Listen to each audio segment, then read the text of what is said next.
this could be a Cat 3 plus type deal. I mean, it looks like it's going to continue to strengthen over the very warm waters of the Gulf, but it's the surge in the water that is really the most deadly.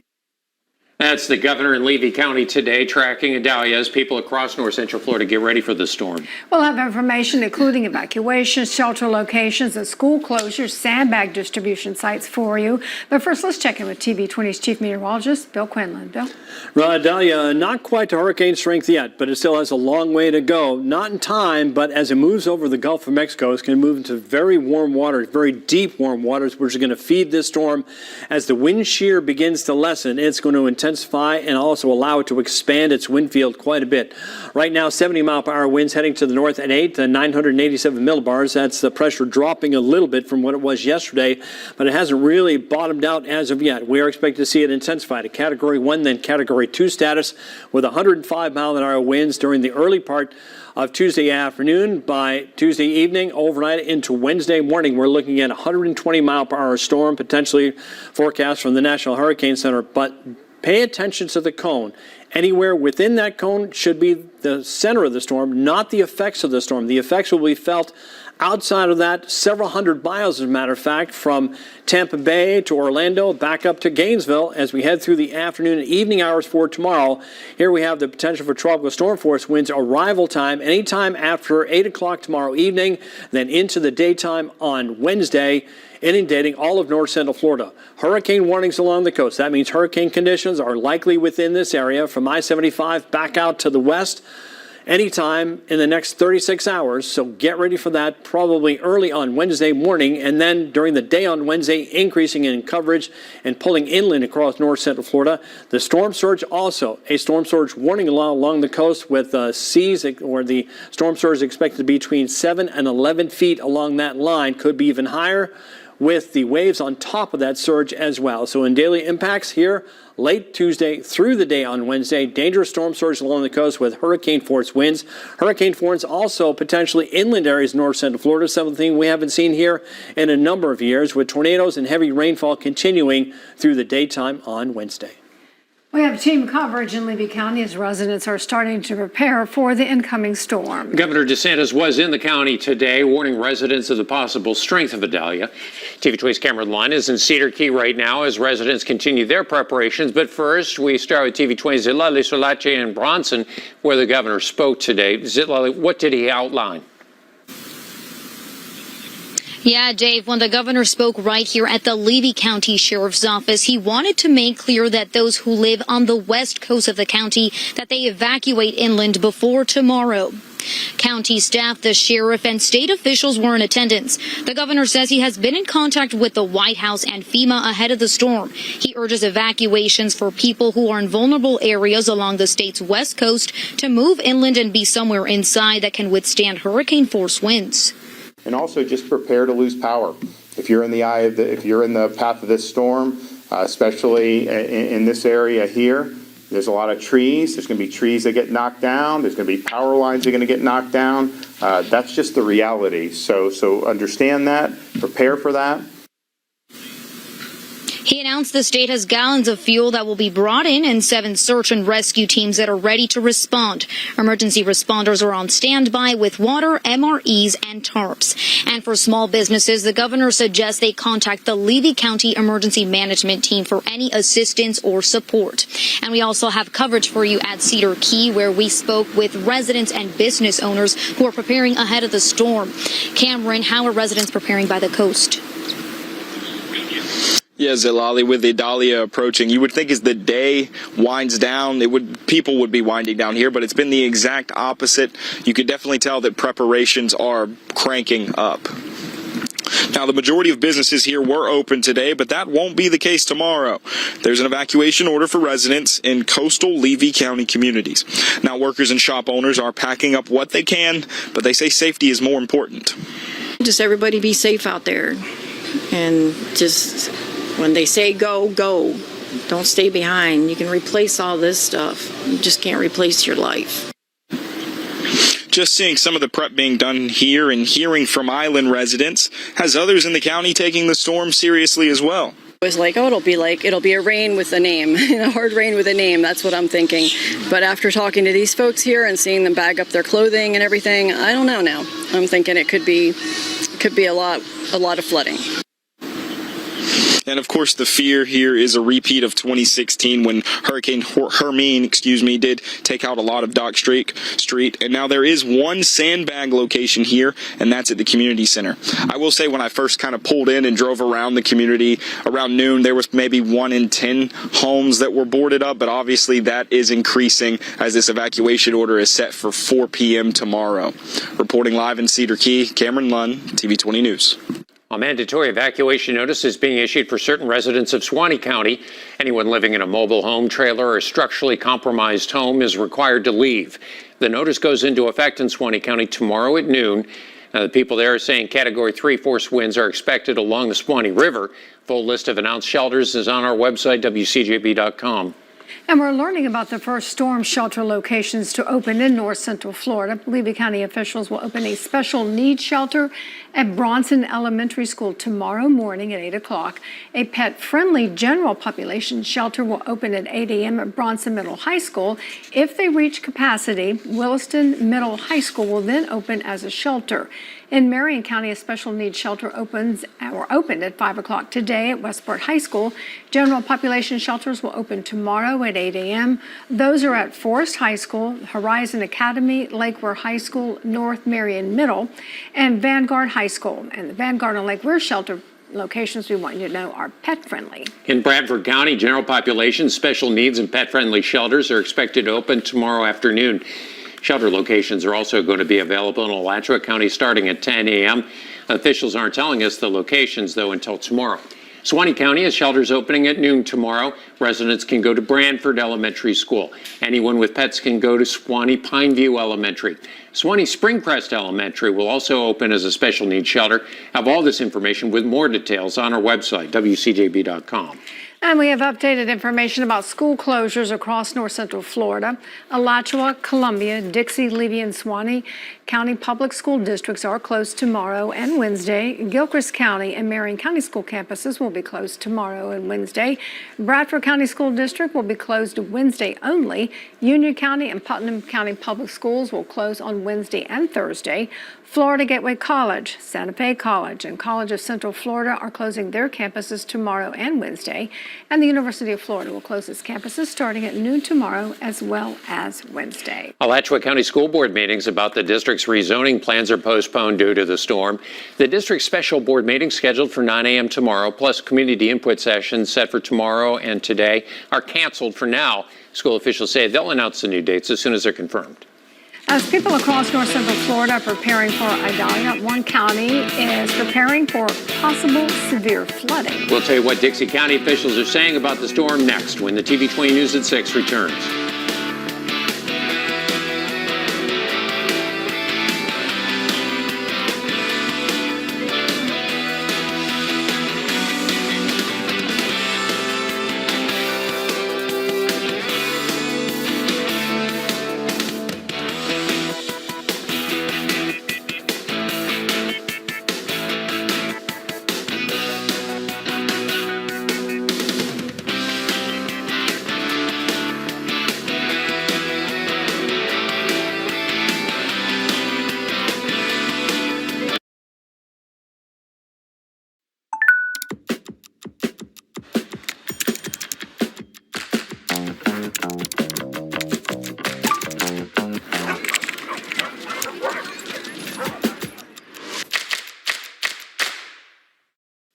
In Dixie County, emergency service officials say they're preparing for as much as 7 to 11-foot storm surge. And schools will be closed in the county Tuesday and Wednesday. TV 20's Ethan Badowski tells us what other services will be in place as the storm closes in.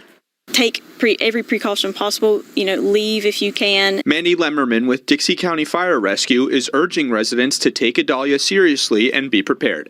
She says one of their biggest concerns is the risk of severe flooding. Right now, with the current track, and this is all worst case scenario on the current path, storm surge is a big one we're looking at. We're looking at 7 to 11 feet just because of the full moon coming out and the high tides already. Ed Emmerich, a Fanning Springs resident, said his preparations are just part of of his routine. Well, we're cautious. We're all aware of it. We all know what's going on. And some people are stocking up. I'm getting water, but it's just routine. This is what I do. Lemmerman says she wants people that are new to the area to understand the dangers. Really listen to the people that's lived here and has been through storms before, and they can tell you just how serious storm surge can be. Time to get water, but a little more motivation now to get it than later on.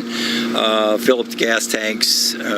Pay attention to the weather and the warnings and act accordingly. A general population shelter will be open at Dixie County High School beginning at 9 a.m. Tuesday. Bring small commodities like bedding and stuff like that, but they'll have snacks and minor stuff. Transport will be available to a special needs shelter in Bell, but registration is required. Schools in Dixie County will be closed Tuesday and Wednesday. Sandbags are available at the Dixie County Road Department, just off US 19 and Southeast 309th Street in Cross City, and limited to 50 per household. In Dixie County, Ethan Badowski, TV 20 News.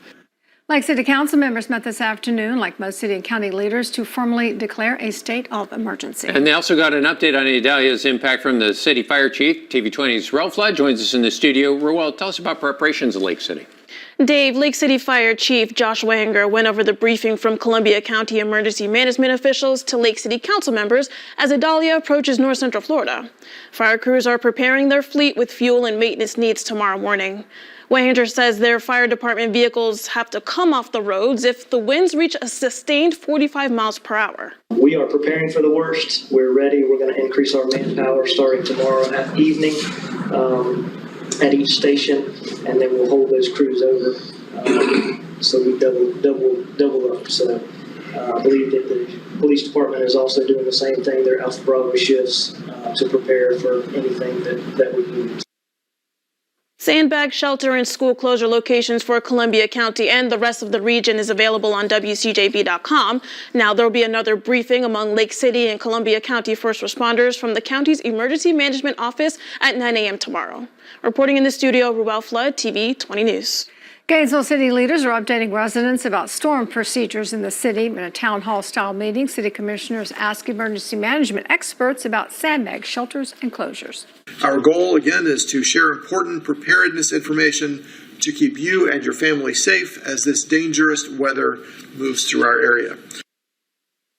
Stream on our website at WCJB.com. Bill's in next with a complete weather forecast and the track of the storm coming up.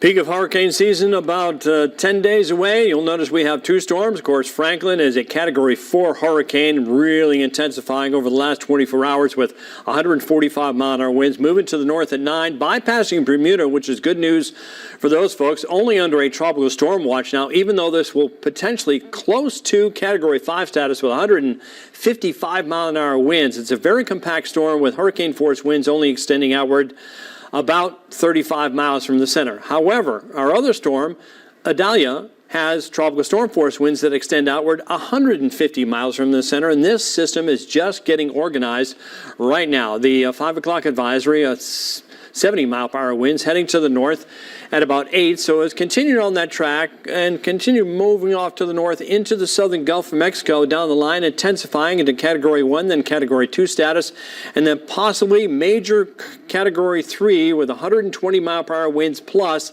and it could even intensify from there as it moves closer to the coastline. Can't rule out a Category 4 for this storm, so anywhere from Citrus County back up towards Wakulla County is under the gun, and if you were told to evacuate, evacuate, you are expected to evacuate along that line.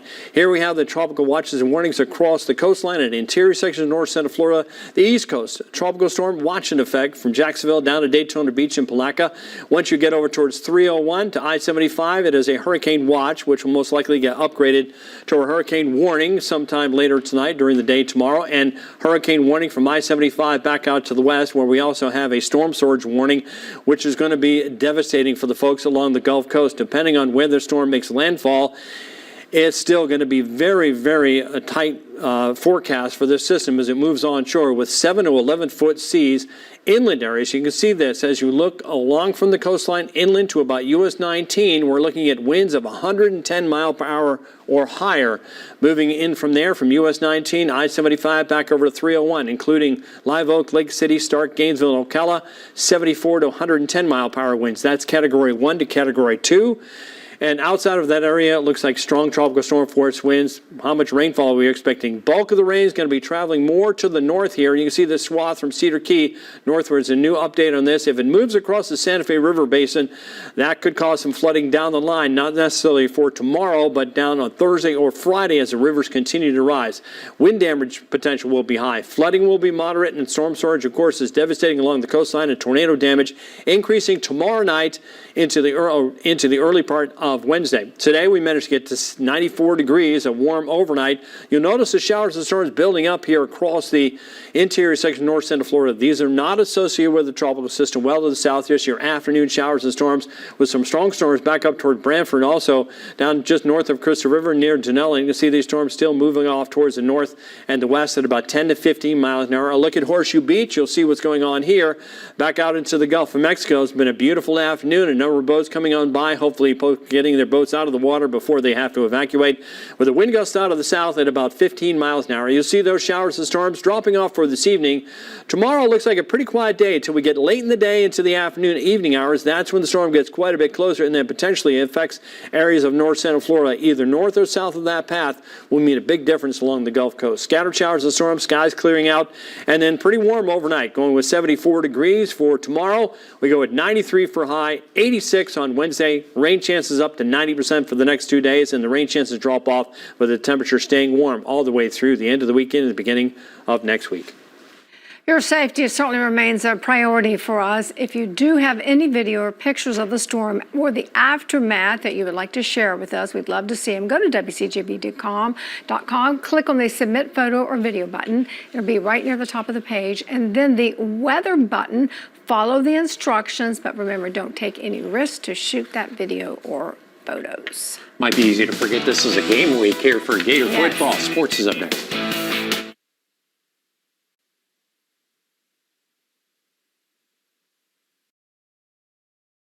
Total by Verizon es un servicio móvil que va con todo para todos. Con un plan ilimitado sin contrato por $25 la línea, más Disney Plus Premium. ¿Cómo? Así es. Por tiempo limitado, cámbiate y obtén gratis un Samsung A13 5G. Solo en Total by Verizon.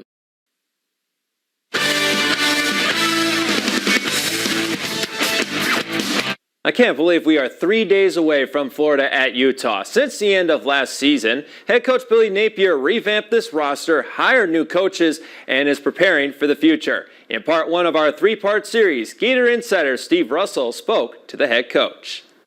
Gator football now just around the corner. Game 1 at Utah. Here to talk about it, the Gator head coach, Billy Napier. Billy, thanks for doing this. First, I want to ask, from camp and what you went through in camp, where do you think your football team improved the most from the start of camp to the end? Well, I think this group has come together. I think we've benefited from being around each other, working closely together, offense, defense, and special teams. You know, I think the coaches have done a terrific job. I think fundamentally we're a lot farther along. And then I think just overall the synchronization of the players. It's been high-level football. It's been a lot of fun to go to practice. You know, you're going to have to play some young players. That sometimes is a good or a bad thing. But do you like your young players? And they're going to have to play somewhat here for your football team. Yeah, we've got good young talent in the two deep. We also benefit from a core group of veterans and a group of portal players that have brought a lot to our team. But there's no doubt We're going to have freshmen out there running around contributing to the Gators, and it's exciting because we're going to get a chance to see that group grow up. Man, they've improved a lot. They are rookies, but I do think they're a little bit more advanced than usual. Everybody talks about buy-in. That's an important part of a football team, is it not? As a coach, typically you've got a pretty good pulse on your team. And this team feels like our teams from the past at Louisiana to some degree. This group is accountable. Not just to myself or our staff, but to each other. I think there's a big piece of the puzzle there. So it's a fun group to be around. I'm excited to watch them play. It's time for the TV20 High School Football Plays of the Week. Let's start off with Trenton and Bell. Tigers running back Jaden Mana disappears in a barrage of Bell jerseys, reappears, 19-yard score. Trenton's first win since November 5th, 2021, 28-zip. Buchholz and Columbia continued play on Saturday. Trace Johnson, Jordan Richardson, look, Mom, one-handed and sprints for the end zone, 41-13, Bobcats. Chuck Bell with his first win. Bradford versus Baker County, opening kickoff.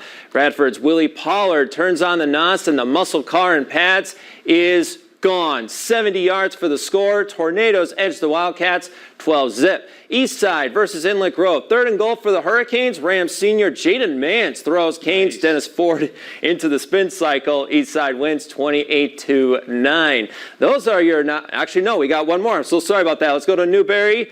And this is going to be Wyatt Hester intercepts this, and he takes off down the right sideline, 45-yard, pick 6. Panthers win 68-10. They welcome in Hawthorne Friday night. Possible game of the week. We will find out there. So you can get that on WCJB.com/sports. We'll look forward to voting. Okay, thanks, Jake. Back in a moment.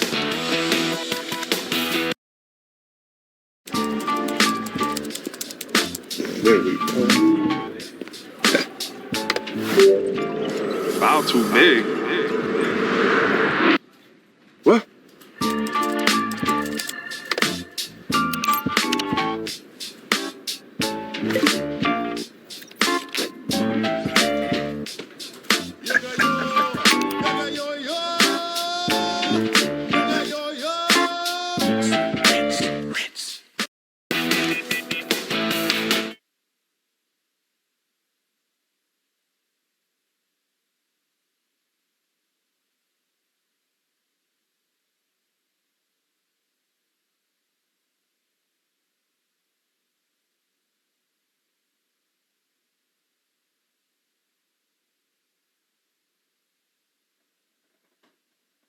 Okay, here we go. 3, 2. All of North Central Florida is under a state of emergency warning before IDALIA. At Regency, we're combining global expertise, insights, and innovation to transform the way companies and candidates connect. Our Regency Talent Acquisition Cloud is at the center of it all, using data-driven insights and AI to automate and optimize the entire candidate journey. With programmatic ad tech, career sites, employee referrals, and a CRM, all working together with the connected intelligence of our single integrated platform to maximize ROI, reduce costs, and enable hiring qualified talent faster. Create connections that count with the Regency Talent Acquisition Cloud. A few storms for this evening. We'll see the temperature drop off a bit as we get overnight tonight. Cloud cover probably sticking around for a bit. It looks fairly quiet during the daytime on Tuesday until the mid-afternoon. We'll get some showers and storms. Banding from Idalia doesn't really impact us here until late on Tuesday into the overnight, into early on Wednesday. So Wednesday about 7 or 8 o'clock, we're looking at the storm just off the coastline in the Gulf of Mexico, with hurricane force winds affecting north central Florida at that point and continuing during the day on Wednesday as it pulls back out towards South Georgia. 90% chance of rain Tuesday, 90% chance of rain. Idalia impacts north central Florida on Wednesday, and then trying to dry out a little bit on Thursday, but the temperature take a little bit of a break there through the middle of the week. Thanks for joining us this evening. And we have all our updates on WCJB.com throughout the night. Otherwise, next newscast 10 o'clock.